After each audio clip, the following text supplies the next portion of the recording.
Binantaan naman ng China ang Pilipinas na huwag makisawsaw sa nangyayaring tensyon ngayon sa Taiwan. Buwelta naman ng palasyo, hindi makikialam ang Pilipinas basta hindi tayo madadamay sa gulo. Nasa frontline ng balitang yan si Gio Robles. Mainit ang Taiwan sa mga oras na ito. Pinapalibutan sila ng mga eroplano at barkong pandigma ng China na tila pumuposisyon para lumusob. Ang Taiwan malapit lang sa Pilipinas, partikular sa Northern Luzon. Kaya naman, ang Armed Forces of the Philippines nakamonitor at naghahanda sa mga posibleng mangyari. Start planning for actions in case there is an invasion of Taiwan. If something happens to Taiwan, inevitably, we will be involved.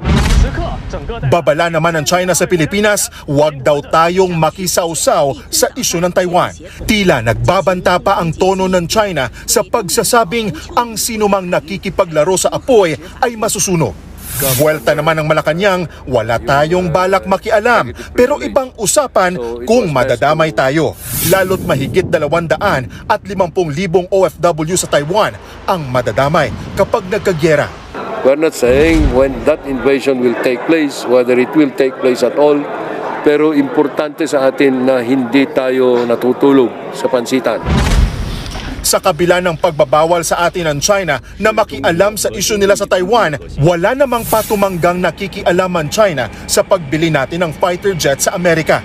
Anila, palalalain lang daw nito ang tensyon sa rehiyon. Tila may pinupuntirya raw ang Pilipinas sa balak nating bumili ng mga armas. Tinabla naman yan ng Malacanang.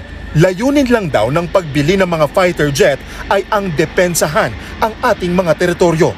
That is not for any specific target or state. That is for our defensive posture. Pumalag din si Senate President Chis Escudero sa pakikialam ng China sa modernization program ng ating militar.